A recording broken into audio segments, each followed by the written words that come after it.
కీర్తన గ్రంథం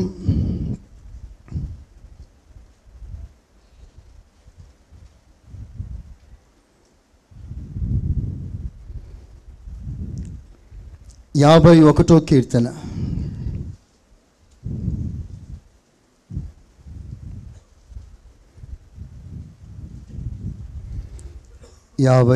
కీర్తన. అందరూ తీయండి ఆ మాటని.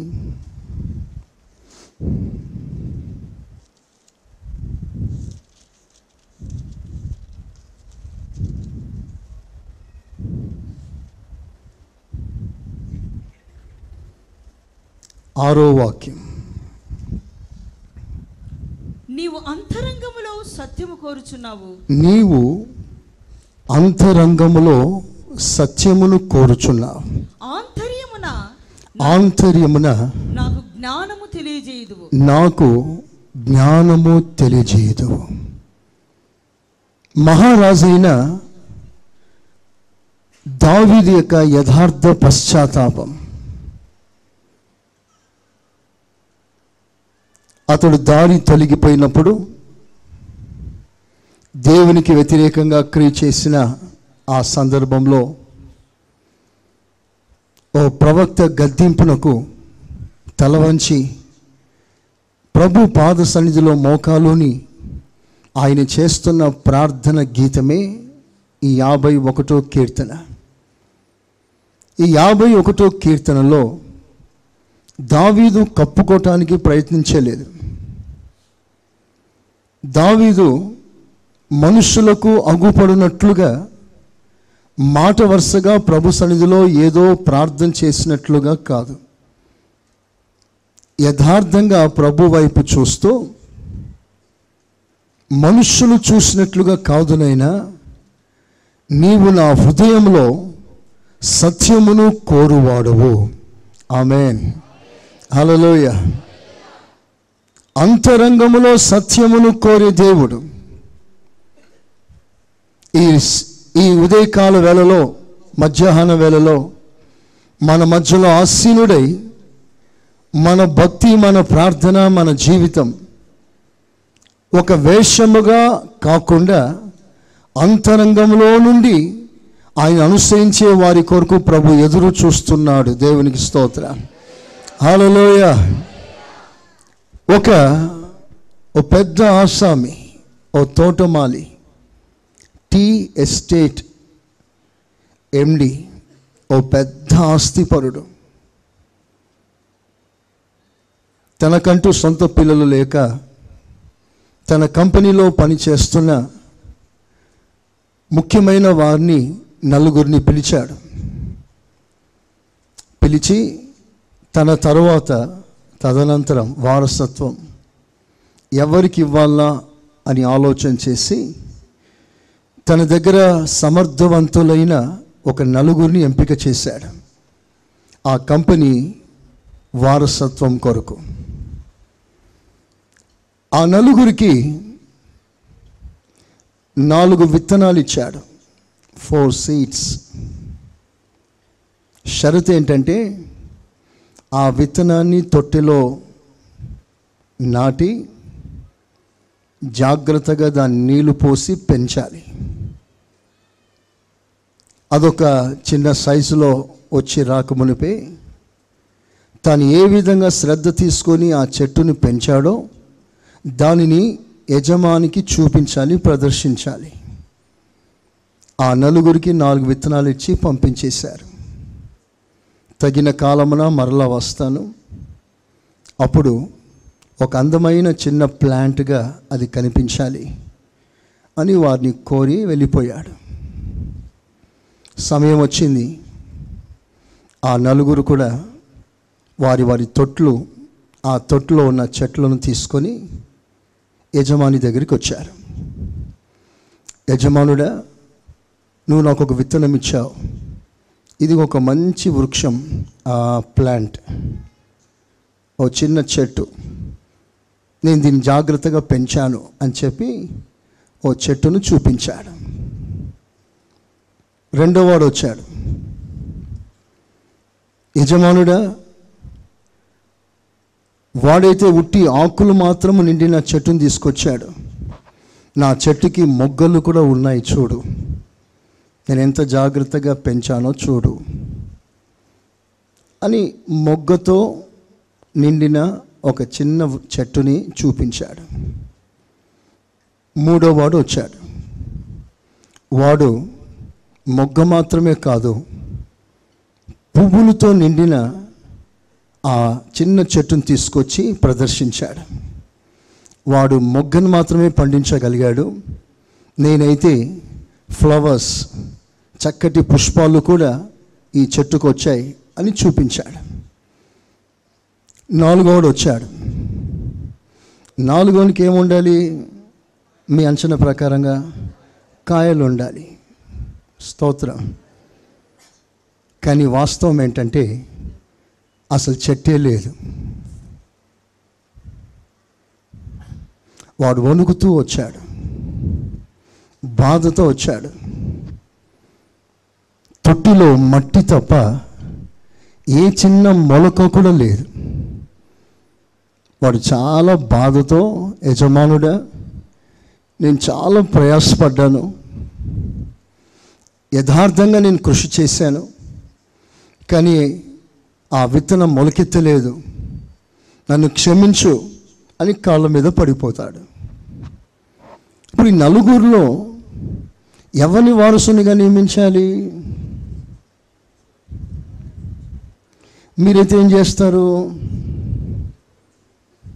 ఎవరిని వారసునిగా పెడతారు? మొగ్గ వచ్చిందా? పువ్వులు వచ్చిందా?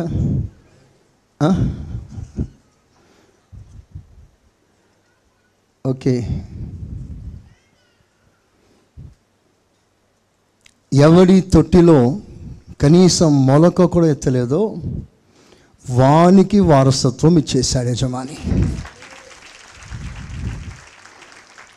కారణం ఏంటో తెలుసా? ఈ యజమాని ఇచ్చిన విత్తనం ఉడకపెట్టి అది మొలకెత్తటానికి వీలు కానట్లుగా 4 విత్తనాలు ఉడకపెట్టి ఇచ్చాడు యజమాని. నువ్వు విత్తి ఎంత ప్రయాసపడినా మొలక పొరపాటున రాదు.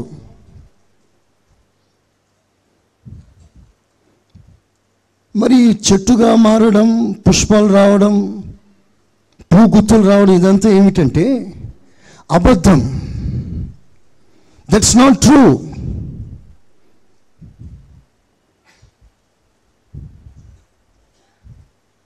వాళ్ళు లేని దానిని ఉన్నట్లుగా చూపిస్తున్న ఒక సమూహం.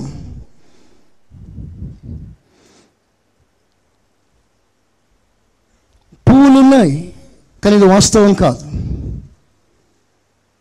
మొలకెత్తింది, మంచి వృక్షంగా మారింది. That was not true. అది మోసం, అది అబద్ధం.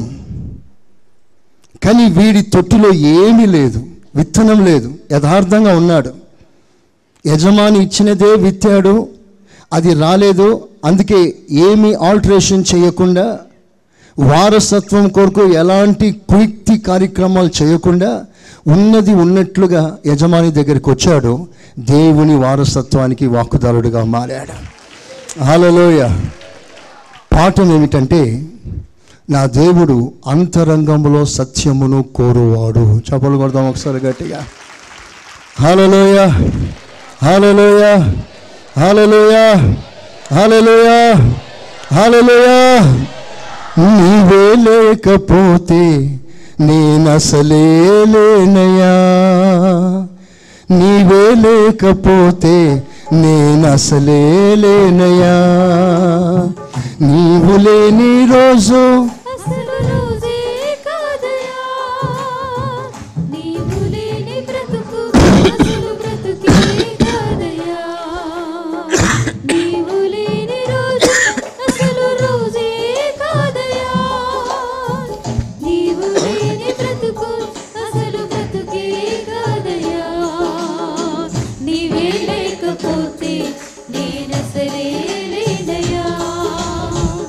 నీవే లేకపోతే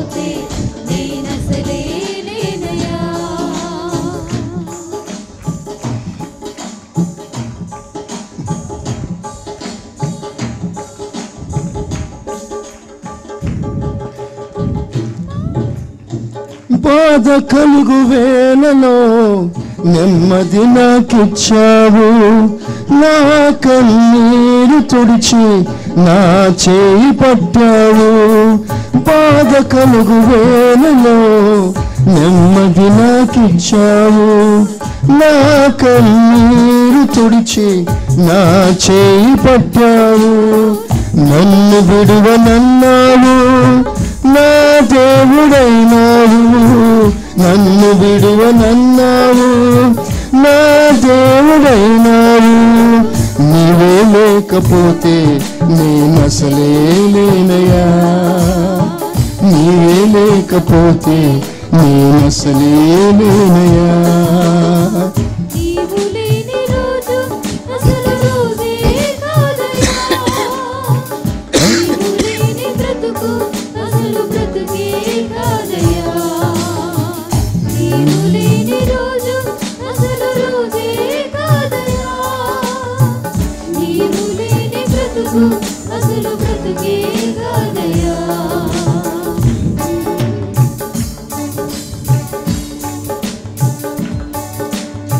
ప్రియులు మరచు వేళలో నాకు తోడయున్నావు. ప్రేమనంత కురిపించి నన్ను మురిపించావు. ప్రియులు మరచు వేళలో నాకు తోడయున్నావు. ప్రేమనంత కురిపించి నన్ను మురిపించావు. ప్రియురాలనంటూ ప్రియురాలనంటూ నాకు ప్రియుడైనావు. నీవే లేకపోతే నేనసలే లేనయ్యా. నీవే లేకపోతే నేనసలే లేనయ్యా.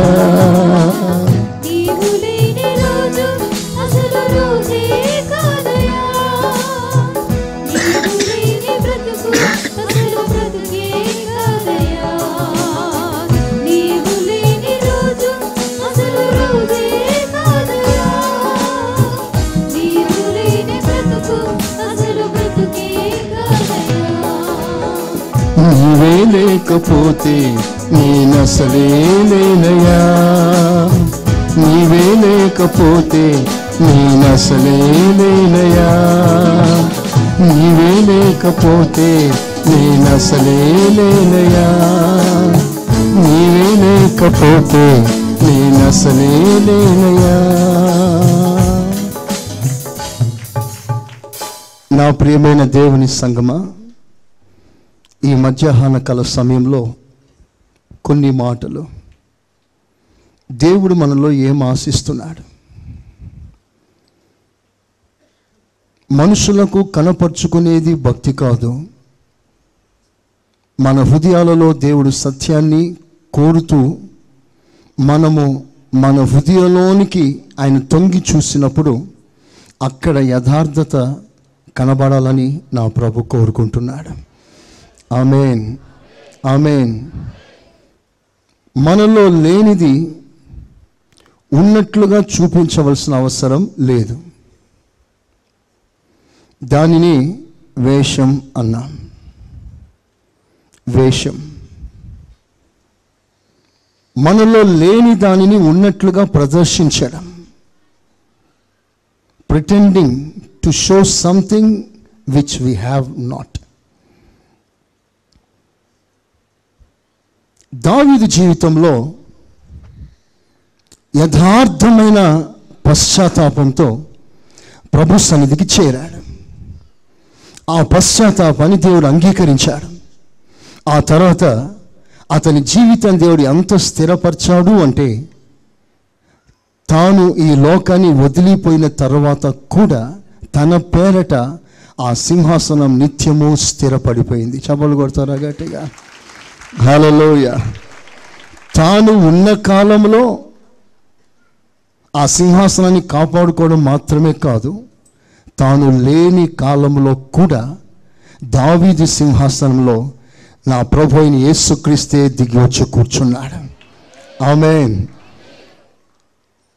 అప్పుడు కూడా ఆ సింహాసనానికి దావీదు సింహాసనం అని నామకరణం చేశాడు. దాన్ని దేవుడు స్థిరపరిచాడు. నేను అంటున్నాను, యథార్థమైన భక్తితో ఆయన సన్నిధికి రాగలిగితే, ఆ భక్తిని దేవుడు ముద్ర వేయగలిగితే, ఆయన మనల్ని, మన పిల్లల్ని నిత్యము దేవుడు స్థిరపరుస్తాడు. ఆమేన్, ఆమేన్. యథార్థంగా లేకుండా మాట వరుసకి రక్షణ పొందామని, మాట వరుసకి భక్తిలో సాగిపోతున్నామని, అలా భక్తి వేషాన్ని వేసుకొని ఆత్మీయంగా సాగిపోతున్న వారు ఎందరో మనం చూస్తున్నాం. గత వారంలో మనం నేర్చుకుంటున్న పాఠం కూడా అదే. సరైన మారు మనసు లేకుండా నామకార్థంగా ప్రభు సన్నిధికి వచ్చి మేము కూడా రక్షణ పొందాము, మేము కూడా దేవుని బిడ్డలమే అని చెప్తూ సరైన రక్షణ ఫలాలు లేకుండా జీవిస్తున్న వారిని కొందరిని మనం చూస్తూ ఉన్నాం. పోయిన వారంలో నేను చెప్పిన ప్రాముఖ్యమైన మాట ఎవరికైనా గుర్తుందా? ముఖ్యమైన మాట ఎవరైనా ఒక్కరు చెప్పగలరా?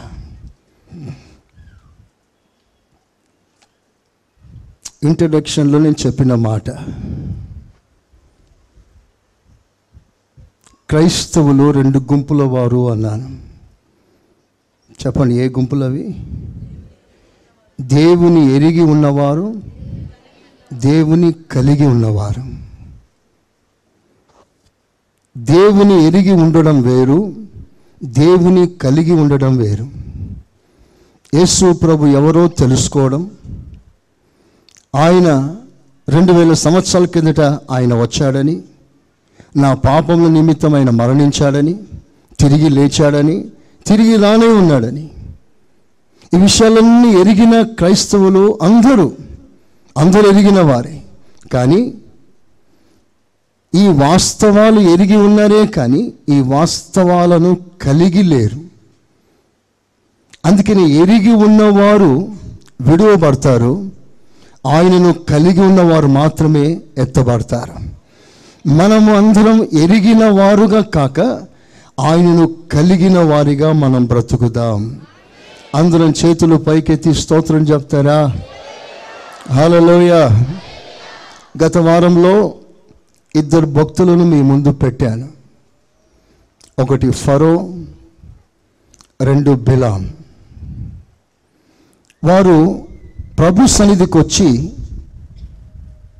ఆయన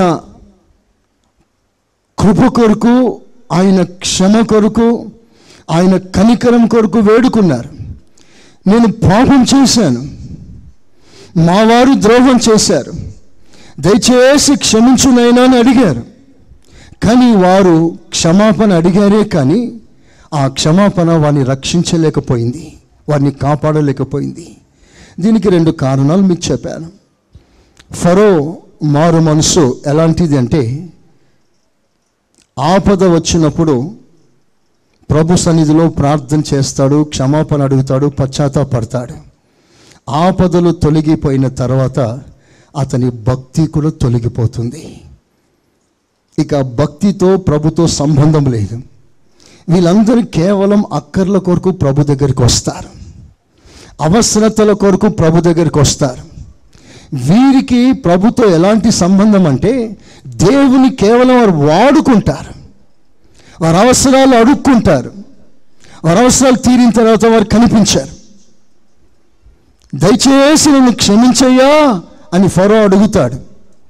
సర్లే అని దేవుడు క్షమించిన తర్వాత మరలా ఫరో హృదయం కఠినమైపోతుంది.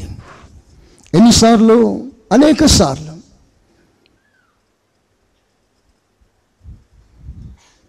తుఫాను రేగగా పశ్చాత్తాపం పుట్టుకొచ్చింది, తుఫాను అణిగిపోగా పశ్చాత్తాపం తొలగిపోయింది. కేవలం అవసరతల కొరకు ప్రభు దగ్గరికి వచ్చిన వారి గుంపు, సంఘాలు అలాంటి వారు ఎక్కువగా ఉంటారు. వారికి హృదయపు లోతులోంచి ఒక పశ్చాత్తాపం వారికి రాదు.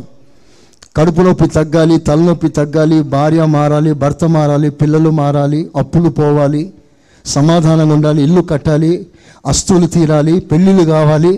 వీటి కొరికే ప్రభు నమ్ముకొని వచ్చేవారి సంఖ్య ఎక్కువగా ఉంటుంది. సరే, అఫ్కోర్స్ ఆదిలో ప్రారంభంలో నీకు ఆ విషయాలు తెలియవు. ఒక అద్భుతం నీ జీవితంలో జరిగింది. ఆ అద్భుతం ద్వారా యేసే దేవుడిని గ్రహించావు, ప్రభు దగ్గరికి వచ్చావు. వచ్చిన తర్వాత ఎప్పుడైనా నీ పాపముల నిమిత్తం పశ్చాత్తాపంతో దేవుని సన్నిధిలో, ఆయన సన్నిధిలో వేడుకున్నావా, ప్రార్థన చేశావా, ప్రభుని క్షమాపణ అడిగావా గతకాల పాపముల నిమిత్తం?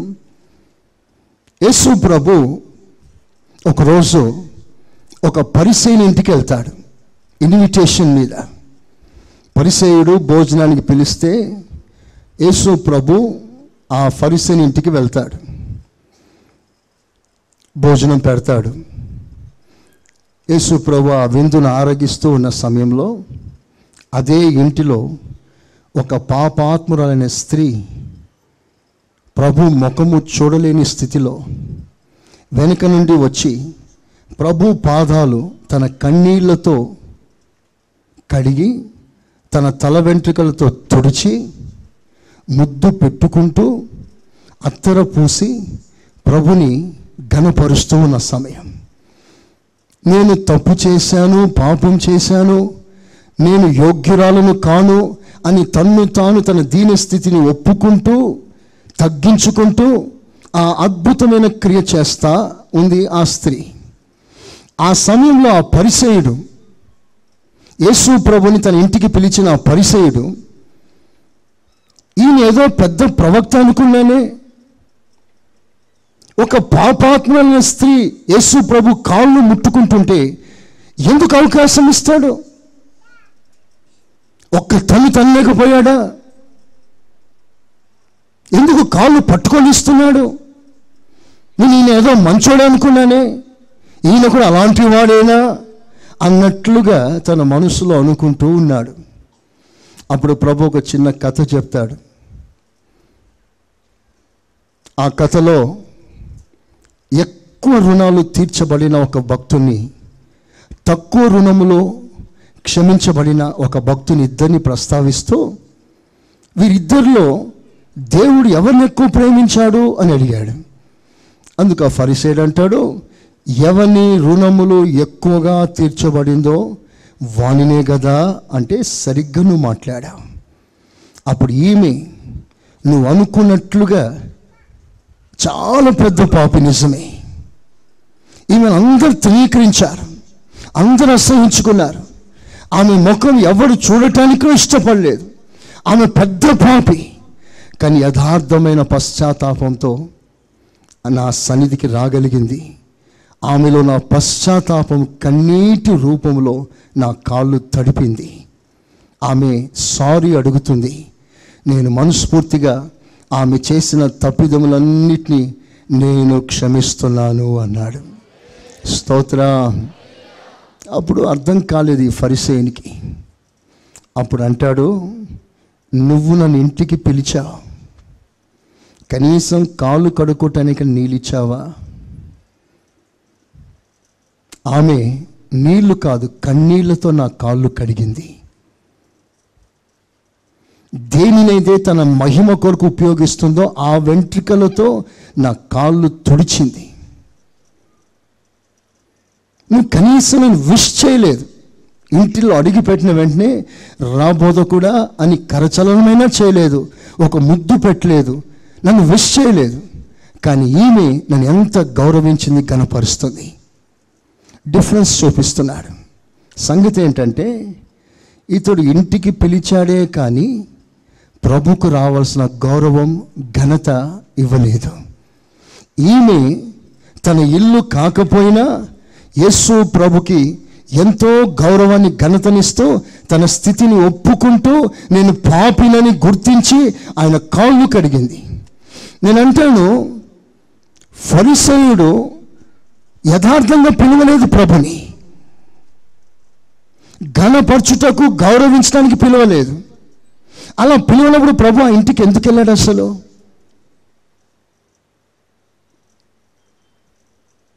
మనసులో సనుక్కుంటున్నాడని గ్రహించాడు ప్రభు.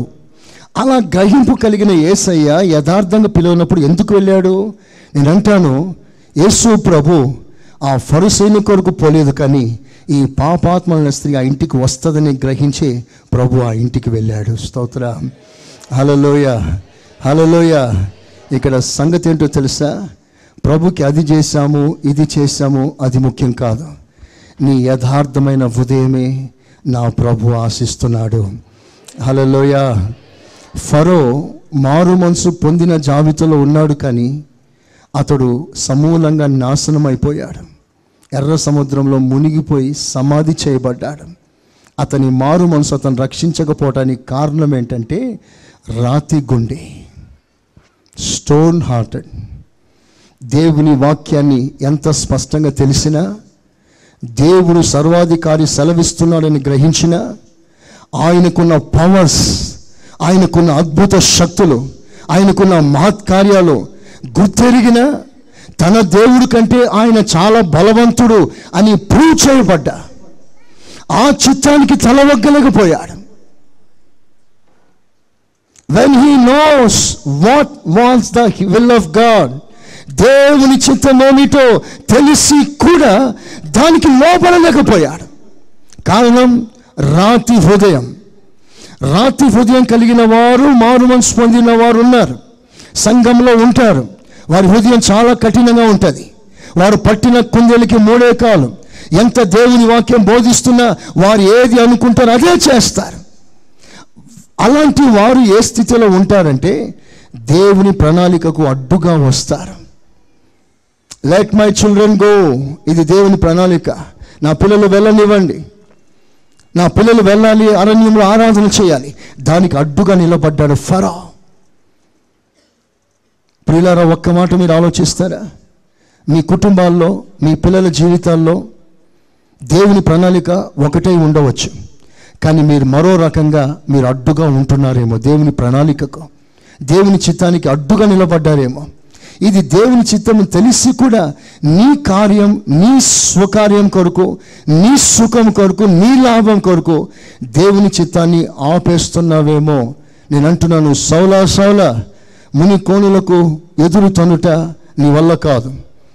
You are in danger. దేవుని చిత్తాన్ని ఎవరు ఆపలేరు, దేవుని కార్యాన్ని ఎవరు అడ్డగించలేరు. ఆయన అనుకున్నది జరిగిస్తాడు. ఆయన తెరిస్తే ఎవరు మూయలేరు, ఆయన మూస్తే ఎవరు తెరవలేరు. ఆయన అనుకున్నదే ఫైనల్. నువ్వు ఎంత అడ్డుపడ్డాలనుకున్నా, నువ్వు ఎంత ఆపాలనుకున్నా, ఆ కార్యం ఎంత చెడగొట్టాలనుకున్నా అది మన వల్ల కాదు. ఆయన కార్యం ఆయన జరిగించునుగాక. చెప్దాం గట్టిగా ఆమేన్. తర్వాత బిలామును గురించి మనం చూసాం. ఈ బిలాము ద్విమనస్తత్వం గలవాడు. నేను పాపం చేశాను, ఐ హ్యావ్ సిన్డ్, నన్ను క్షమించు, తెలియక చేశాను అని బతిమాలుకున్నాడు. అయినా అతడు పశ్చాత్తాపడ్డాడు నిజమే, కానీ అతని చివరి ముగింపు చాలా దారుణంగా ముగిస్తాడు. నీతిమంతుల మరణం వంటి మరణం కావాలని ఆశించాడు, కానీ నీతిమంతులుగా కాదు, ఒక దారుణంగా అతడు మరణిస్తాడు. నేను అడుగుతాను, అతని రక్షణ ఏమైపోయింది? అతని మారు మనసు ఏమైంది? ఎందుకు అతడు సరైన రీతిలో సమాధి చేయబడలేకపోయాడు? దీనికి కారణం ద్విమనస్తత్వము అన్నాను. కొంతసేపు డబ్బు మీద, కొంతసేపు దేవుని మీద, కొంతసేపు దేవుని గుడారంలో, కొంతసేపు శత్రువుల గుడారంలో. కొంతసేపు దేవుని మాటకి సరైన అంటాడు, ఆ తర్వాత శత్రువుల మాటకి సరైన అంటాడు. రెండు మనస్సు కలిగిన వాడు. విచిత్రమైన విషయం చెప్పనా? దేవుడు చాలా స్పష్టంగా చెప్పాడు, శపించవద్దు. వాళ్ళు నా బిడ్డలు, వారి గుడారంలో ఏ శాపం కనబడటాన్ని నేను ఇష్టపడట్లేదు. నేను వారిని ఆస్వాదించాను. వారి నిమిత్తం పస్కా గొర్రె పిల్ల వధించబడింది. శాపం నుండి వారు విడుదల పొందారు. వారు కేవలం దీవించబడిన ప్రజలు. స్తోత్రం. వారిని శపించకూడదు అని చాలా స్పష్టంగా ప్రభు మాట్లాడాడు. కానీ అప్పుడు ఇతడు ఏం చేశాడో తెలుసా? తను శపించాలి అనుకున్న ఆ శాపవచనాలను ఆశీర్వచనాలుగా దేవుడు మార్చేస్తున్నాడు. సో ఇతడు ఏం చేశాడంటే శత్రువుల దగ్గరికి వెళ్ళి తాను తిన్నగా శపించక వారు ఎలాగూ శాపగ్రస్తులు అయిపోతారో ప్లాన్లు ఇస్తాడు శత్రువులకి. మీరు ఇలా చేయండి, ఇలా చేస్తే వాళ్ళే శాపగ్రస్తులు అయిపోతారు. ఇతడు శపించట్లేదు, కానీ వారు ఎలాగూ శాపగ్రస్తులు అయిపోతారో ప్లాన్లు ఇస్తాడు. అంటే మీకు అర్థమైనట్లుగా చెప్పాలంటే ఇతడు కొట్టడు కానీ కొట్టిస్తాడు, ఇతడు చంపడు కానీ చంపిస్తాడు. ఒక డైరెక్టర్ మాదిరిగా, ఒక కథానాయకుడు మాదిరిగా స్క్రీన్ వెనుక పనిచేస్తాడు, స్క్రీన్లో కనబడాడు, కథ నడిపిస్తాడు వెనుక ఉండి. ఇలాంటి వాళ్ళు మనం ఎంతమంది చూడలేదు. ఎదురుగా వచ్చి ప్రైజ్ లార్డ్ ప్రైజ్ లార్డ్ అంటారు, వెనుక నుండి చేయవలసినవన్నీ చేస్తూ ఉంటారు. బిలాము ఆ తరిక. ప్రియులారా, ఇలాంటి కుయుక్తి తనలో ఉండుట వలన, రెండు తలంపులు కలిగి ఉండుట వలన అతని మారు మనసు వర్కౌట్ అవ్వలేదు, అతని రక్షణ ఫలించలేదు. అతడు మార్గంలోనే మధ్యాంతరాన అతడు నశించిపోయాడు. పాఠం ఏమిటో తెలుసా? నిజమైన రక్షణలో ఒకటే తలంపు, ఒకటే ఆలోచన ఉండాలి. స్తోత్రం చెప్పండి గట్టిగా, చెప్పండి గట్టిగా. హల్లెలూయా హల్లెలూయా. ఒకే గురి, ఒకే తలంపు. దేవుని బిడ్డలు రక్షణ పొందిన తర్వాత రెండు తలంపులు మనకు ఉండకూడదు. ధనమా దైవమా? ఖచ్చితంగా నువ్వు చెప్పవలసిన మాట ధనం అవసరమే, కానీ నువ్వు దైవాన్ని కోరుకుంటే ఆ దైవమే నీకు కావలసిన ధనాన్ని కూడా ఆయన ఇస్తాడు. కానీ నువ్వు ధనమే కోరుకున్నావు అనుకో, నువ్వు దైవాన్ని పోగొట్టుకుంటావు. అలా ధనం మాత్రమే కోరుకొని దైవాన్ని, నిత్య జీవాన్ని పోగొట్టుకున్న ఒక యవనస్తుడు బైబిల్లో మనకు కనబడతాడు. అలాంటి యవనస్తులు, అలాంటి దేవుని బిడ్డలు సంఘాల్లో చాలామంది ఉన్నారు. డబ్బు కొరకు రాజ్యాన్ని పోగొట్టుకునేవారు, డబ్బు కొరకు సంబంధాలు పోగొట్టుకునేవారు, డబ్బు కొరకు దేవునితో ఉన్న అన్యోన్య సహవాసాన్ని వదులుకోగలిగిన వారు, డబ్బును బట్టి రక్షణ కోల్పోయేవారు, డబ్బు కొరకు సంబంధాలు, ఒక కుటుంబంలో ఉన్న సంబంధాలు, అన్నదమ్ముల సంబంధాలు కూడా తెంచుకోవటానికి ఇష్టపడతారు డబ్బును బట్టి. అందుకే నేను చెప్తున్నాను, ఒకటే మనసు, ఒకటే ఆలోచన. యాకోబు అంటాడు, ద్విమనస్కులారా ఏడవండి, చేతులు కాదు మీ హృదయాలు కడుక్కోండి. రెండు తలంపులు కలిగిన వారు ఎవ్వరు స్థిరంగా ఉండరు. నువ్వు అస్థిరుడు అని బైబిల్ సెలవిస్తుంది. ద్విమనస్తత్వం కలిగిన వాడు తన పదములో, తన మార్గంలో ఎప్పటికీ అస్థిరుడే. సరైన ఉదాహరణ ఓర్ప. రెండు తలంపులతో వెంబడిస్తుంది. మోయాబు, ఇటు బెత్లెహేం, ఇటు వారి తల్లిదండ్రులు, ఇటు నయోమి. ఈ రెండు తలంపుల మధ్యలో స్థిరము లేని ప్రయాణము కొంత దూరం సాగింది, తర్వాత వెనుకకి వెళ్ళిపోయింది. ఆమె చరిత్ర అంతటితో ముగిసింది. పరిశుద్ధుల పట్టికలో ఆమె పేరు లేకుండా పోయింది. నేను అంటున్నాను, రెండు తలంపులతోనూ ప్రభువుని వెంబడిస్తే, ఇటు సంఘము, ఇటు లోకము, అటు లోకస్తులు, ఇటు దేవుని బిడ్డలు, ఇక్కడ దైవికమైన కార్యం, అక్కడ లోక ఆచారాలు, ఇవన్నీ దేవుని బిడ్డలకు తగదు. ఒకే క్రమాన్ని అనుసరించి దేవుని పదములో సాగిపోదాం. స్తోత్రం చెప్పండి గట్టిగా, హల్లెలూయా. మరొక విషయం చెప్పి నేను ముగిస్తాను. చూడండి, శామ్యూయల్ మొదటి పుస్తకం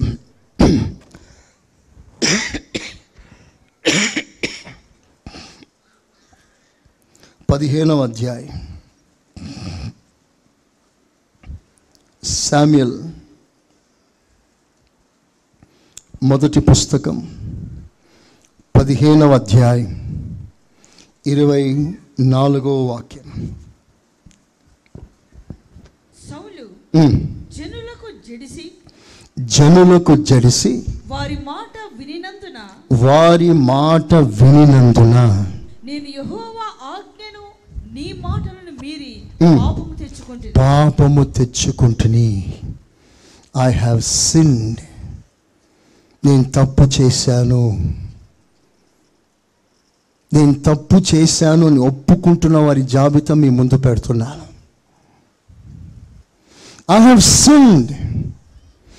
సౌలు ఓపెన్గా ప్రజలందరి సమక్షమున గొంతెత్తి అడుగుతున్నాడు, దైవజనుడా, నేను తప్పు చేశాను.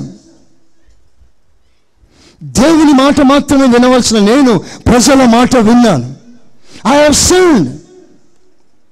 పాఠం నేర్చుకుంటారా?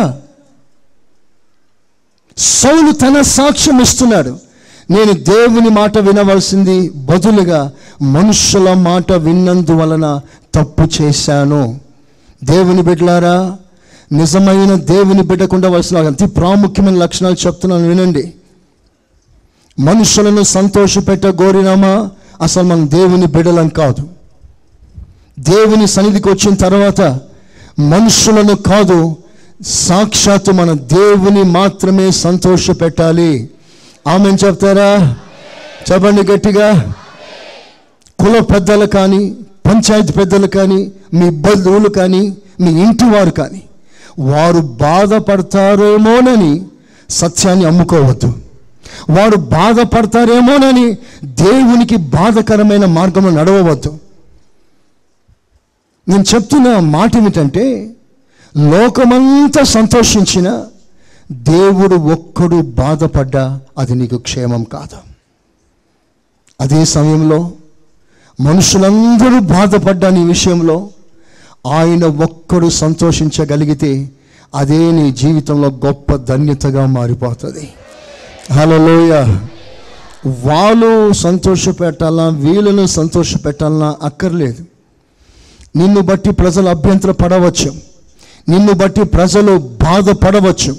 నీ స్ట్రిక్ట్నెస్ని బట్టి, నీ సత్యములకు లోబడుట వలన, వాక్యాన్ని అంగీకరించడం వలన, ఆ వాక్యానికి విధేయత చూపుట వలన నీ వలన నామకార్థం ఉన్నవారు, అస్థిరంగా ఉన్నవారు బాధపడతారు.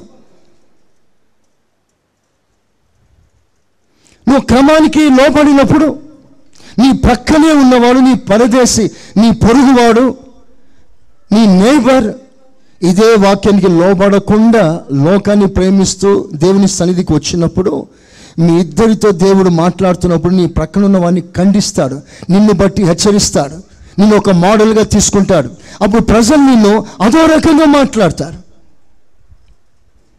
వచ్చాడు పెద్ద భక్తుడు, మాకు లేని భక్తి మీకా, మాకేం బైబిల్ తెలియదా, మాకు ఈ మార్గం తెలియదా, మాకు ఈ సంఘం తెలియదా, మాకు ఉపదేశం తెలియదా అని ఎత్తిపోసే వాళ్ళు చాలామంది ఉంటారు. నేను అంటున్నాను, అలాంటి మాటలు ఒకవేళ నీ ఎదుటికి పడ్డా వారి మాటను బట్టి నువ్వు దేవునితో రాజీ పడకూడదు. ఆయన చెప్పిన స్టాండర్డ్ని నువ్వు మెయింటైన్ చేయడానికి నువ్వు ఒక తీర్మానంలోకి రావాలి. స్తోత్రం, హల్లెలూయా. ఏ మనుషుల్ని మబ్బు పెట్టడానికి, మనుషుల్ని సంతోష పెట్టడానికి నువ్వు రాజీ పడనక్కర్లేదు. వాళ్ళు బాధపడ్డా పర్వాలేదు, దేవుడు మాత్రం బాధపడకూడదు. స్తోత్రం, శబ్దమా గట్టిగా, హల్లెలూయా. ఒక విషయాన్ని గమనించండి, నేను తప్పు చేశాను, సౌలు ఒప్పుకుంటున్నాడు, ఒప్పుకొని పశ్చాత్తాపడుతున్నాడు.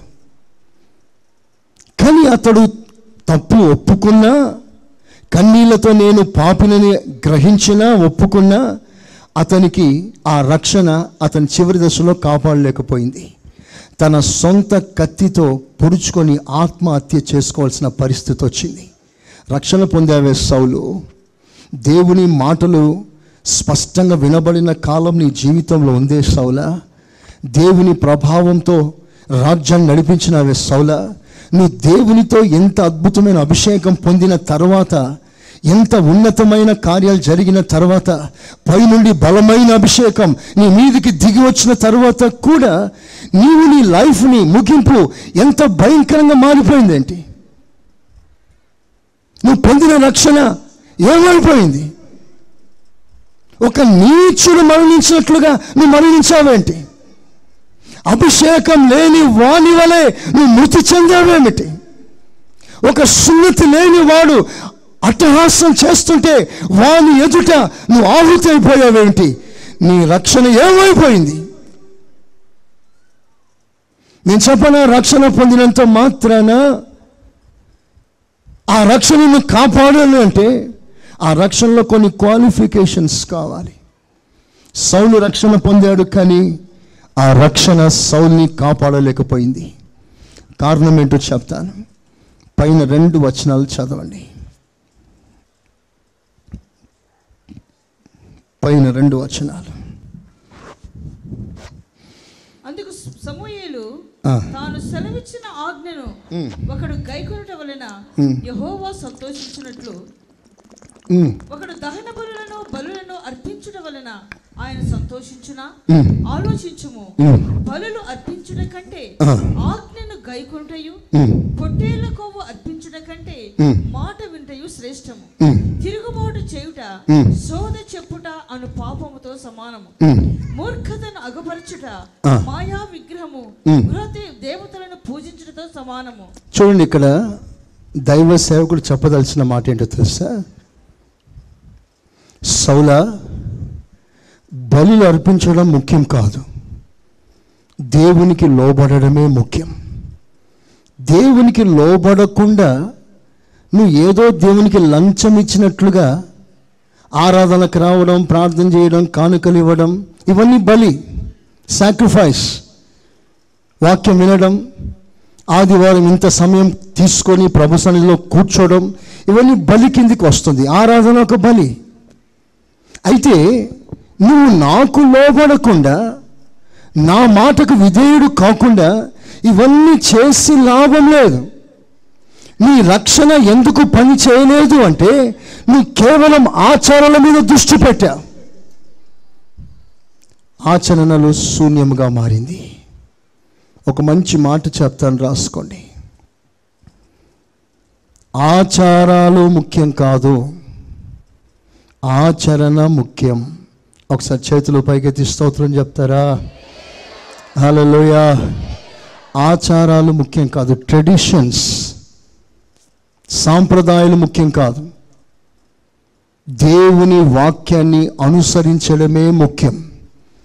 ఒక రక్షణ అనుభవంలో ఉండవలసిన అతి ప్రాముఖ్యమైన విషయం. అది లేనందువలన సౌలు యొక్క రక్షణ అతన్ని కాపాడలేకపోయింది. చాలామంది అనుకుంటే రక్షణ పొందితే చాలు. అలాంటి సంఘాల గుంపులు వేలు వేలు ఉన్నాయి. రక్షణతో తృప్తి పడేవారు, నేను రక్షించబడ్డాను, ప్రభుని తెలుసుకున్నాను, బాప్తిస్మం పొందాను. ఈ ఆచారాలు ముఖ్యం కాదు.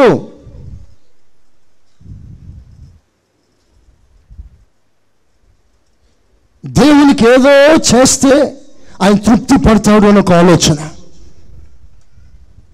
దేవునికి ఎంతో అంత చేస్తే ఇస్తే ఆయన తృప్తి పడతాడేమో అని ఒక ఆలోచన.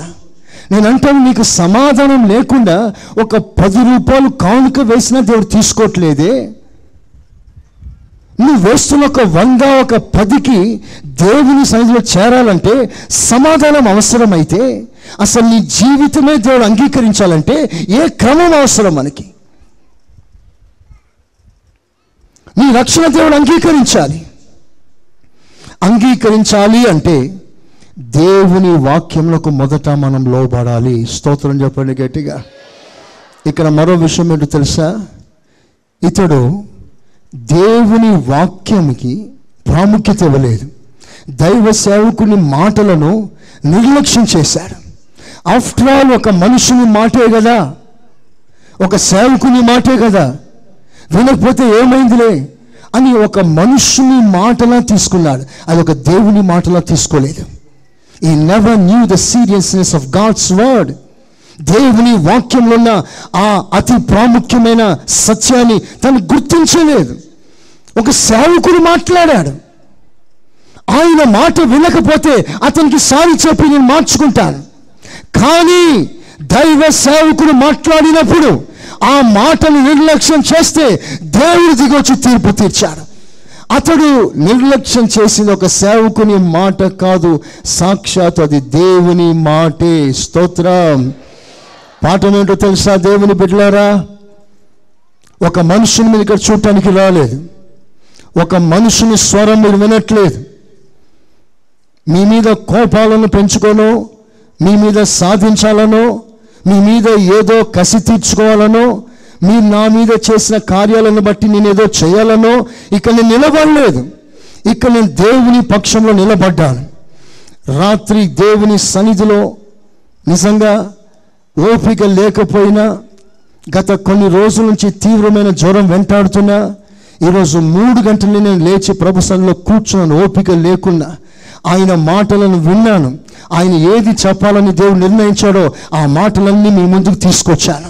ఇది కేవలం ఒక మనిషి మాట కాదు, దేవుడు మనతో మాట్లాడుతున్నాడు. స్తోత్రం. హల్లెలూయా. ఈ మాటలను మీరు ఒక దేవుని మాటగా అంగీకరించాలి. ప్రియులారా, ప్రభు దినములు సమీపముగా ఉన్నాయి. ఈ పైన దేవునికి ఏదో చేసుకుంటూ వెళ్ళిపోవడం ముఖ్యం కాదు. ప్రభు అన్నాడు, పాత్ర వెలుపట కడగడం ముఖ్యం కాదయ్యా, పాత్ర లోపల ముందు కడుగు అన్నాడు. స్తోత్రం. అంటే ఆచారాలు ముఖ్యం కాదు, మన హృదయపు లోతుల్లో నుండి దేవుని ప్రేమించేవారు దేవునికి కావాలి. హల్లెలూయా. ఒక డ్యూటీగా రాకండి ఇక్కడికి, సండే గనుక రాకండి. దేవునికి ఏదో 2 గంటలు అలా అటెండెన్స్ ఇచ్చి వెళ్ళిపోవాలని రాకండి. మీ హృదయపు లోతుల్లో నుండి సరైన ఆకలితో, సరైన తీర్మానంతో, సరైన ప్రేమతో ఆయన సన్నిధికి వచ్చి ఈ కొద్ది గంటలు ఆయన్ని మనసారా స్తుతించటానికి సరైన యథార్థమైన మనసుతో మీరు ఆయన సన్నిధిలో కనబడాలి. స్తోత్రం. ఒకవేళ ప్రభు ఈ సమయంలో మనందరినీ పరిశోధించగలిగితే మన హృదయాల్లో ఏదో డ్యూటీ కొరకు వచ్చినట్లుగా కాకుండా యథార్థ హృదయంలో అయి ప్రభుని ఆరాధన చేయగలిగిన మంచి మనసు మనలో కనబడునుగాక. ఆమేన్. మరో ప్రాముఖ్యమైన ఒక బలహీనత, సౌల్లో చాలా విషయాలు ఉన్నాయి. పైన నేను వెళ్తున్నాను. సౌల్లో అతని రక్షణ అతని కాపాడకపోవటానికి మరో కారణం చెప్తాను. అతడు అంటాడు, నేను తప్పు చేశాను, దయచేసి నన్ను క్షమించు. శాపగ్రస్తమైన ఆ పశువులను దేవునికి బలి అర్పించడానికి వెళ్తున్నాను, నువ్వు నాతో రావాలి. నువ్వు నాతో రాకపోతే నాకు అవమానం కలుగుతుంది. అవమానం నాకు కలగకూడదు. నేను బలి ఎందుకు అర్పిస్తానికి వెళ్తున్నానంటే నన్ను ఘనపరచాలి, ప్రజలందరూ నన్ను ఘనపరచాలి. నన్ను ఘనపరచు నిమిత్తం నేను బలి అర్పించాలి, నువ్వు నాతో రావాలి. 40వ వాక్యం చూడండి, 40th verse. 30వ వచనం. అందుకు సౌలు, నేను పాపం చేశాను, అయినను నా జనుల పెద్దల ఎదుటను ఇశ్రాయేలు ఎదుటను నన్ను ఘనపరిచి. చూసారా? ఒకసారి మీ తలలు పైకి ఎత్తుతారా? మనం బలి ఎందుకు అర్పిస్తామండి? మీరు మాట్లాడండి. ఒక బలి మనం ఎందుకు అర్పించాలి? దేవుని ఘనపరచటానికి. చెప్పండి గట్టిగా, అందరు చెప్పండి గట్టిగా. దేవుని ఘనపరచటానికి మనం బలి అర్పిస్తాం. దేవుని సన్నిధికి ఎందుకు వస్తున్నాం? దేవుని ఘనపరచటానికి. నువ్వు ఏదైనా చేస్తే దేవునికి ఎందుకు చేస్తున్నావు? దేవునికి మహిమ కలగటానికి. ఇక్కడ సౌలు, నాకు అవమానం రాకూడదు, ప్రజలను ఘనహీనపరచకూడదు, ప్రజలు నన్ను ఘనపరచునట్లుగా నేను బలి అర్పిస్తాను. ఎంతో భయంకరమైన విషయం. మీకు ఇక్కడ అపాయం, అతనిలో దాగి ఉన్న భయంకరమైన అపాయం ఏమిటో చూపించానా? దేవునికి రావాల్సిన ఘనత, దేవునికి రావాల్సిన మహిమ తాను పొందటానికి ప్రయత్నం చేస్తున్నాడు. రక్షణ అనుభవంలో ఉండవలసిన అతి ప్రాముఖ్యమైన విషయం, చెప్పవలసిన అతి ప్రాముఖ్యమైన విషయం, నాకు కాదు, ఘనత, మహిమ, ప్రభావాలు నీకు మాత్రమే కలుగునుగాక. చెప్పండి గట్టిగా. రక్షణ పొందిన దేవుని బిడ్డలు పూర్తిగా మరుగైపోవాలి. నేను తగ్గాలి, చెప్పండి, ఆయన హెచ్చాలి. నేను మరుగైపోవాలి, ఆయన కనబడాలి. స్తోత్రం. హల్లెలూయా. ఇక్కడ సౌలు తాను ఘనత పొందటానికి ప్రయత్నిస్తున్నాడు. బలి అర్పించడం నీ ఘనత కొరక, దేవుని ఘనత కొరక?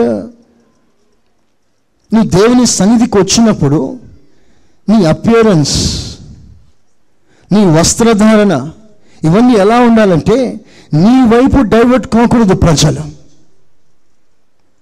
నీవు ప్రజలను ఆకర్షించినట్లుగా ఉండకూడదు. దేవుని ఆరాధిస్తున్న దేవుని ప్రజలు, ఆ దూతలు 2 ముఖాలు కప్పుకొని ప్రభుని ఆరాధిస్తున్నారు. కారణం ఏంటంటే మమ్మల్ని చూడవద్దు, దేవుని మాత్రమే చూడండి. నిజంగా ఆ కెరూబులు ఎంత సౌందర్యవంతులండి, పర్ఫెక్ట్ బ్యూటీ అని రాస్తుంది. లోపము లేని సౌందర్యం కలిగిన వారు కెరూబులు. అంత సౌందర్యం కలిగిన వారు తమ ముఖాన్ని కప్పుకుంటున్నారు. మా వైపు చూడకండి, ఆయన వైపే చూడండి. మన మాటలు ఎలా ఉండాలి? దేవుని ఘనపరుస్తున్నట్లుగా ఉండాలి. నువ్వు ఏదైనా చేస్తే ఎలా ఉండాలి? దేవుని ఘనపరుస్తున్నట్లుగా ఉండాలి. ఎప్పుడు కూడా దేవుని మహిమను దొంగిలించే ప్రయత్నం ఎవరు చేయవద్దు. స్తోత్రం. అది చాలా అపాయం. ఒకరోజు ఒక చక్రవర్తి ప్రసంగం చేశాడు. ప్రజలు అన్నారు, వా ఏం ప్రసంగం అండి అన్నారు. వెంటనే ఆ రాజు ఆ ప్రసంగాన్ని బట్టి దేవుని మహిమపరచవలసిన తానే మహిమ పొందటానికి ప్రయత్నం చేశాడు. మరి ఏమనుకుంటున్నావు నేనంటే అన్నట్లుగా.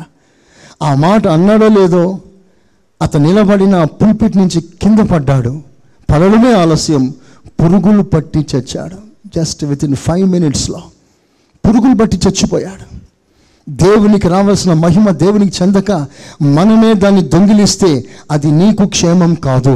రక్షణలో మరో ప్రాముఖ్యత ఏమిటంటే దేవుడే మహిమ పొందాలి. స్తోత్రం. హల్లెలూయా.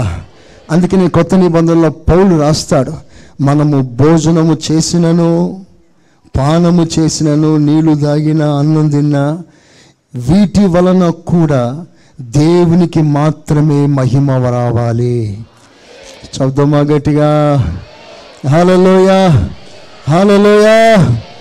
మహిమ మహిమ నా యేసుకే, మహిమ మహిమ నా యేసుకే, మహిమ మహిమ నా యేసుకే, మహిమ మహిమ నా యేసుకే, మహిమ మహిమ నా యేసుకే, మహిమ మహిమ నా యేసుకే, మహిమ మహిమ నా యేసుకే, మహిమ మహిమ నా యేసుకే. హల్లెలూయా హల్లెలూయా స్తోత్రములు, హల్లెలూయా హల్లెలూయా స్తోత్రములు, హల్లెలూయా హల్లెలూయా స్తోత్రములు, హల్లెలూయా హల్లెలూయా స్తోత్రములు. ఆమేన్. ప్రియులారా, ఇంకొక విషయం చెప్తాను నేను. యెహోషువ పుస్తకం తీయండి అందరూ. 7వ అధ్యాయం, యెహోషువ 7వ అధ్యాయం 20వ వాక్యం 20. ఆకాను యెహోషువతో ఇశ్రాయేలు దేవుడైన యెహోవాకు విరోధముగా నేను పాపము చేసినది నిజము, నేను నిజముగా పాపం చేశాను. See the confession. నిజంగా తప్పు చేశాను, నన్ను క్షమించేసేయని. నిజంగా తప్పు చేశానని ఒప్పుకున్న ఆకాను కాపాడబడ్డాడా? కొద్ది క్షణాల్లో రాళ్లతో కొట్టి చంపబడ్డాడు. ఎందుకు అతని రక్షణ అతన్ని కాపాడలేకపోయింది? It's confession. It was true confession. Yet he was not saved from death. రాళ్లతో కొట్టి చంపాడండి. ఆకాను మాత్రమేనా? ఆకాను భార్య మాత్రమేనా?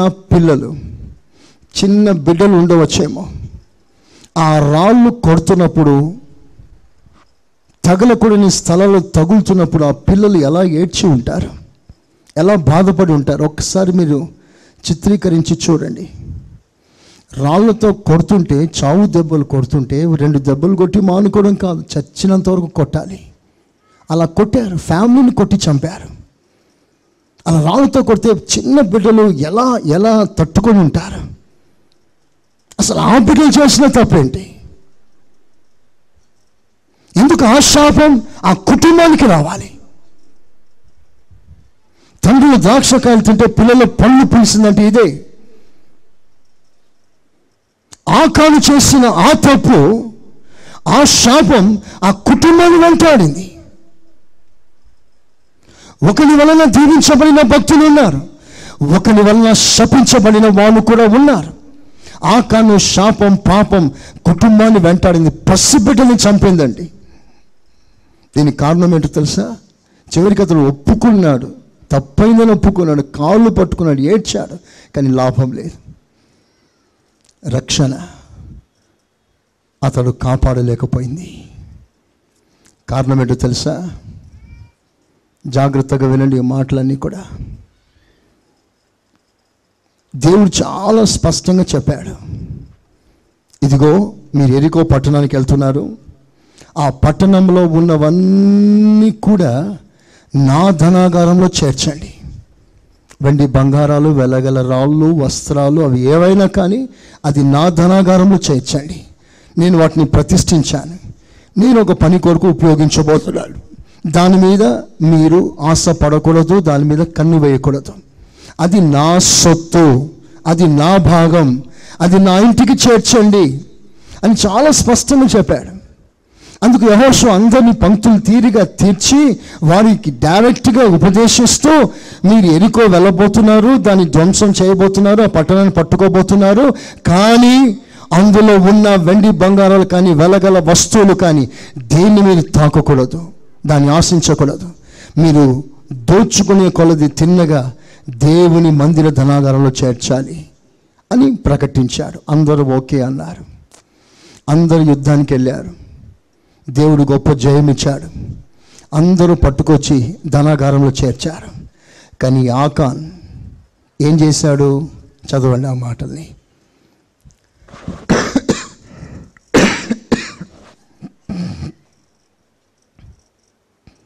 కొద్దిగా పైన ఉంటుంది. దోపుడు సొమ్ములో ఒక మంచి సీనారు పై వస్త్రమును, 200 తులముల వెండిని, 10 తులముల ఎత్తుగల ఒక బంగారు కమ్మిని నేను చూచి వాటిని ఆశించి తీసుకొంటిని. అదిగో నా డేరా మధ్య అవి భూమిలో దాచబడి ఉన్నవి. గమనిస్తున్నారా? చూశాడు, నేత్రాశ, ఆశించాడు, మనసులో అపేక్ష, తెచ్చుకున్నాడు, అవిధేయత, ఆ తర్వాత దాని ఇంట్లో పెట్టుకున్నాడు. ఎందుకు? బహుశా అతనికి పిల్లలు ఉన్నారేమో, వారి ఫ్యూచర్ని గురించి ఆలోచించాడేమో. ఇవి మా ఇంట్లో ఉంటే మా పిల్లలు హాయిగా ఉంటారేమో, వారికి మంచి ఫ్యూచర్ ఉంటుందేమో అని దేవుని ఇంటిలో ఉండవలసిన వాటిని తెచ్చుకొని ఇంట్లో పెట్టుకున్నాడు. సరే, ఇంట్లో ఎక్కడైనా గోడకైనా తగిలించాడా? ఇంట్లో తవ్వి భూమిలో పాతిపెట్టి దానిని మరలా కప్పెట్టేసి రోజు దాని మీద నడుస్తున్నాడు ఆకాన్ కాళ్ళ కింద ఏముందో తెలుసా అండి? దేవుని ధనాగారంలో ఉండవలసిన ప్రతిష్ఠితమైన వస్తువులు, consecrated ornaments of the lord. దేవుని ధనాగారంలో ఉండవలసిన ఆ వస్తువులు ఇప్పుడు ఆకాను కాళ్ళ కింద ఉంది. రాత్రి పడుకోవటానికి డేరాకు వచ్చాడు. ఆ వెండి బంగారాలు ఆకాన్తో మాట్లాడలేదా? ఆకాన్, నన్ను ఇక్కడ పెట్టావేంటి? ఇది నేను ఉండవలసిన స్థలం కాదు, నేను దేవుని ఇంట్లో ఉండాలి, నేను దేవుని ఇంట్లో ఉండవలసిన నన్ను ఇక్కడ పెట్టి నువ్వు కాలుతో తొక్కుతున్నావు, అపవిత్ర పరుస్తున్నావు, ఇది నీకు మంచిది కాదు అని ప్రతిరోజు ఆ వెండి బంగారాలు ఆకాన్తో మాట్లాడింది. తన మనసాక్షి మాట్లాడింది, కానీ దేన్ని పట్టించుకోలేదు. దేని స్వరం వినిపించుకోవడానికి ఇష్టపడలేదు. అది కావాలి అనుకున్నాడు, దాన్ని కోరుకొనుకున్నాడు. దేవుని బిడ్డలారా, ఒక మాట మీకు గుర్తు చేస్తాను. ఎప్పుడైతే దేవుడు ఆ స్పష్టంగా చాలా తేటగా ఆ విషయాలు ఇవి దేవుని ధనాగారంలో ఉండాలి అని స్పష్టంగా పలికినప్పుడు, ఆ దేవునికి ప్రతిష్ఠితమైన ఆ వస్తువులు నీ ఇళ్ళలో ఎలా పెట్టుకోగలవు నీవు? మన భాషలో చెప్పాలంటే 10,000 నీకు జీతం అయితే 1,000 రూపాయలు అది దేవుని మందిరానికి రావాలి, అది ప్రతిష్ఠితము అని దేవుడు అన్నాడు. నీకు 5,000 జీతం అయితే ఎంత? 500 దేవుని ధనాగారంలోకి రావాలి, అది ప్రతిష్ఠితం. దాన్ని నువ్వు ఆశించకూడదు, దాని మీద చేయి పెట్టవద్దు. అది నీ అవసరతలు, నీ అక్కర్ల కొరకు దాన్ని ఉపయోగించకూడదు. It's totally God's. అది ఆయన సొత్తు, ఆయన భాగం, ఆయన ధనాగారంలో రావాలి.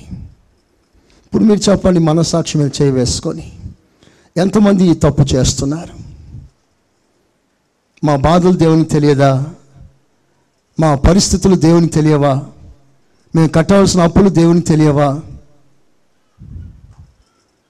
ఈ ఎక్స్క్యూజ్ నేను రక్షించదు. నేను చెప్తున్నాను, ఆకాను ఐఎమ్ సారీ అని కాళ్ళు పట్టుకున్నా అతన్ని రాళ్ళతో కొట్టి చంపేశారు. కారణం ఇదే. దేవునికి సంబంధించిన దేవునికి ఇవ్వకుండా నువ్వెలా వాడుకుంటావు? ఒక రాజు ఉన్నాడు బైబిల్లో, దేవుని మందిరంలో ఉండవలసిన పాత్రని తన చేతుల్లో పెట్టుకొని తన ఇంట్లో తెచ్చుకొని దాంట్లో మద్యం పోసుకొని తాగుతున్నాడు. నువ్వు దేన్ని తాగుతున్నావు? దేనిలో తాగుతున్నావు? ఆ పాత్ర ఎక్కడ ఉండాలి? ఎక్కడ ఉన్నది?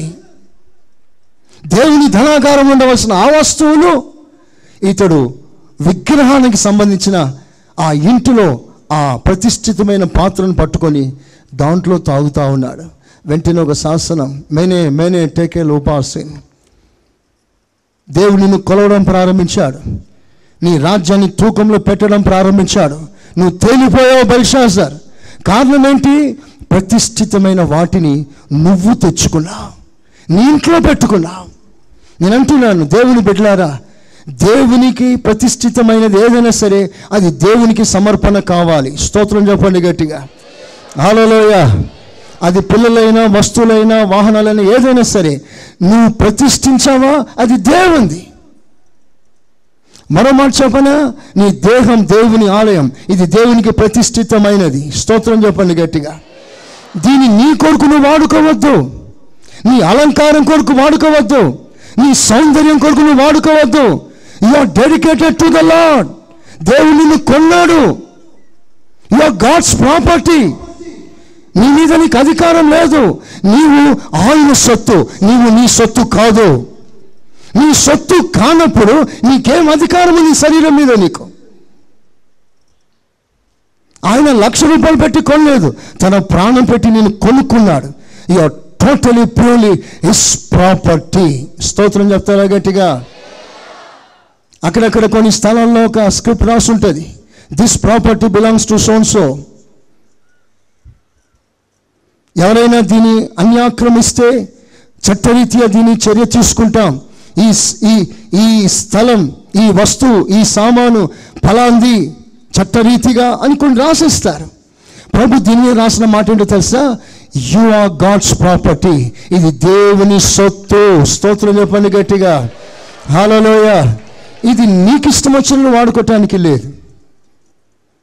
ఇదే పెంతెకొస్తు బోధ అంటున్నాను. నీ శరీరాన్ని నీ అలంకారం కొరకు, ఇతరుల కొరకు, వాళ్ళను మబ్బి పెట్టడానికి, వీళ్ళను నైస్ చేయటానికి నువ్వు అలంకరించుకోవాల్సిన అవసరం నీకు లేదు. నీవు కేవలం నీ ఆ వెలుపటి అలంకరణతో కాకుండా అంతరంగ సౌందర్యంతో దేవుని మాత్రమే నువ్వు సంతోషపెట్టవలసిన వాడవై ఉన్నావు. స్తోత్రం చెప్తారా? హల్లెలూయా, హల్లెలూయా. ఆకాను మారు మనసులో ఏమీ లేదు అంటే నిస్వార్థత లేదు. నిస్వార్థత, స్వార్థంతో కూడిన ఒక అనుభవం కలిగిన వాడై తాను ఏదో ఆశించి తాను రక్షణ పొందానని చెప్పుకున్నా అది అతని జీవితంలో వర్కౌట్ అవ్వలేదు. నేను చెప్తున్న రక్షణ పొందిన దేవుని బిడ్డలారా, ఆ రక్షణలో ఉండకూడని ప్రాముఖ్యమైనది ఏమిటయ్యా అంటే స్వార్థం. నువ్వు కేవలం యేసుక్రీస్తు కొరకు, ఆయన మహిమ కొరకు, ఆయన లాభం కొరకు, ఆయన రాజ్య విస్తరణ కొరకు నీవు తగ్గించుకొని ఉండవలసిందే. కానీ నీ లాభం కొరకు, నీ క్షేమం కొరకు నువ్వు దేవునితో బేరం ఆడకూడదు. స్తోత్రం, హల్లెలూయా. దేవునికి మహిమ కలిగేటట్లుగా ప్రయత్నం చేద్దాం. స్వార్థం ఉండకూడదు. స్వార్థం అంటే మీ పిల్లల కొరకు జమ చేయమని చెప్పట్లేదు, జమ చేయకూడదని చెప్పట్లేదు, వాళ్ళకి ఎల్ఐసీలు బాండ్లు తీయవద్దు అని చెప్పట్లేదు.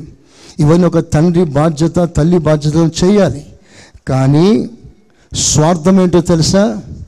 నువ్వు ఒక్కడవే బాగుపడాలి, మిగతా వాళ్ళు ఎవరిని పట్టించుకొని పరిస్థితుల్లో నీకు ఇచ్చినవి కేవలం నువ్వు మాత్రమే అనుభవిస్తూ వెళ్ళిపోతే దాన్నే స్వార్థం అంటారు. ఆదిమ క్రైస్తవ సంఘాలు అలా లేదు. వారు అందరూ సమానంగా దేవుని సన్నిధిలో ప్రతి ఒక్కరు కూడా అందరూ క్షేమంగా ఉండాలనే ప్రయత్నం చేశారు. ఇదే ఆత్మ కలిగిస్తున్న అద్భుతమైన ఐక్యత.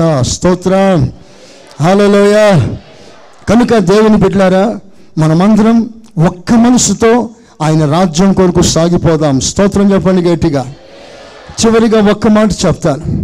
యూదా ఇస్కరియోతు ఏడుస్తున్నాడు. ఐ హావ్ సిన్డ్, నేను పాపం చేశాను, నిరపరాధిని అప్పగించి తప్పు చేశాను అని గోల పెట్టుకొని ఏడుస్తున్నాడు. ఏడ్చాడు ఏడ్చాడు ఏడ్చాడు, గుండెలు బాదుకున్నాడు. సరే, అంత ఏడ్చాడే, అంత పశ్చాత్తాపడ్డాడే, రక్షణ పొందాడా? లేదు. ఉరి వేసుకొని చచ్చిపోయాడు, సూసైడ్ చేసుకున్నాడు. ఒక అపోస్తులుడండి, గ్రేట్ అపోస్టల్.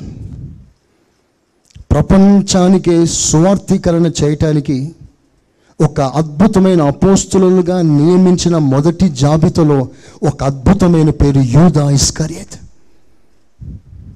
అతడు క్రమంలోకి రాగలిగితే ఒక కాంటినెంట్ ఇచ్చేవాడేమో యూదా ఇస్కరియోతు పేరు మీద. కొన్ని లక్షల మంది అతని ద్వారా బాగుపడవలసి ఉండే, కొన్ని దేశాలకి సువార్త అందవలసి ఉండే. దేవుని ప్రణాళిక అతనిలో నుండి ఎంతగానో జరగవలసి ఉండే, కానీ అలా జరగలేదు. సరే, తప్పు అయిపోయింది ఒప్పుకున్నాడు. బాగుపడ్డాడా? లేదు. కారణం ఏంటో తెలుసా? యేసుక్రీస్తుని అప్పగించిన తాను ప్రభు దగ్గరికి వచ్చి ప్రభు కాళ్ళ మీద పడితే ఎలా ఉంటుందో తెలియదు పరిస్థితి. పరిసయ్యుల దగ్గరికి వెళ్ళాడండి, సద్దుకయ్యుల దగ్గరికి. వాళ్ళ దగ్గర ఒప్పుకుంటున్నాడు తప్పు చేశానని. వాళ్ళ దగ్గర ఒప్పుకోవాల్సిన లాభం ఏమిటి? ఒప్పుకుంటే లాభం ఏమిటి? ఎవరి దగ్గరికి రావాలి నువ్వు? యేసయ్య దగ్గరకు వచ్చి క్షమాపణ అడగాల్సింది. ఎందుకు అడగలేకపోయావు? ముఖము చెల్లక, తగ్గించుకోలేక. ప్రభా, నేను అప్పగించానయ్యా, తప్పు అయిపోయింది ప్రభా, నువ్వు కొట్టినా పర్వాలేదు, తిట్టినా పర్వాలేదు, నన్ను ఏమైనా చేసాయి, నన్ను దూరం చేయవద్దు అని కాళ్ళు పట్టుకుంటే ప్రభు కాదంటాడా? ప్రభు వద్దంటాడా? నువ్వు అక్కర్లేదంటాడా? యూదా మరణించడానికి అతి ప్రాముఖ్యమైన కారణం తగ్గింపు లేక, ఆ హ్యూమినిటీ, హంబుల్ హార్ట్ లేక. చాలామంది క్షమాపణ అడగటానికి చాలా బాధపడిపోతారు. తప్పు చేశాక తప్పు అయిపోయింది కాళ్ళు పట్టుకొని క్షమాపణ అడగటానికి అహం ఎందుకు అడ్డొస్తుంది? అలా నువ్వు క్షమాపణ అడగకపోవటానికి కారణమే నీకు సేవ లేకపోవడం, నీకు పరిచయం లేకపోవడం, నీకు పాలు లేకపోవడం, ఆయనతో సహవాసంలో నీకు పాలు పంపు లేకపోవడానికి కారణం ఇదే. చాలామంది తగ్గింపు కొదువై దేవుని సన్నిధిలో నుంచి అనేకులు దూరం అయిపోతారు. నేను అంటాను, దీనత్వం కలిగి తగ్గింపు లేకుండా గర్వం, అహంకారం, అహాన్ని ప్రదర్శిస్తే వాడికి దేవుడే విరోధి అయిపోతాడట. దేవుడే విరోధి అయిపోతాడు. ఆయన విరోధి అయ్యాడు అనుకోండి, దేవుడు మన పక్షంలో ఉండగా మనకు విరోధి ఎవడు? దేవుడు మన పక్షంలో ఉంటే ప్రపంచమంతా విరోధులైనా ఎవ్వరు మనల్ని ఏం చేయలేరు. కానీ దేవుడే మనకు విరోధి అయితే నీ పక్షంలో ఎవడు వాదిస్తాడు? ప్రపంచంలో ఇంటర్నేషనల్ స్టేజ్ల మీద వాడబడుతున్న సేవకులందరూ నీ కొరకు ఒక్క రూమ్లోకి వచ్చి ప్రార్థన చేసిన వారు కూడా నీకేం చేయలేరు. All the international speakers. ప్రియులారా, తగ్గించుకుందాం. ఎవరైనా విరోధంగా ఎవరికైనా మాట్లాడినారా, వారి దగ్గరికి వెళ్ళి క్షమాపణ అడగటానికి వెనుకాడకండి. క్షమాపణ అడగటానికి తగ్గించుకోండి.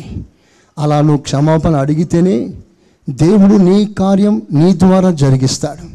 దేవునికి విరోధంగా చేసిన తప్పు దేవుడు క్షమిస్తాడు. కానీ మనుషులకు వ్యతిరేకంగా చేసిన తప్పు మనుషుల దగ్గరికే నువ్వు వెళ్ళి క్షమాపణ అడగాలి.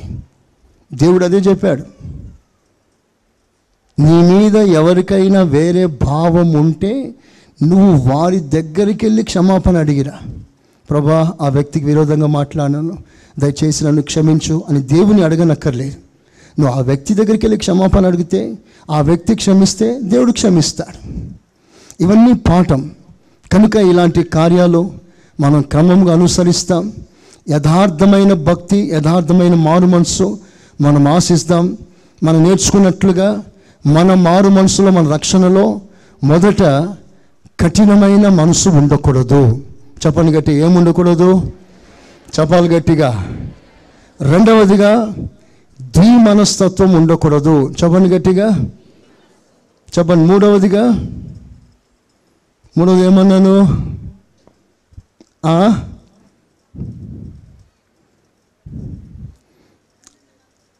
ఘనతను ఆశించకూడదు.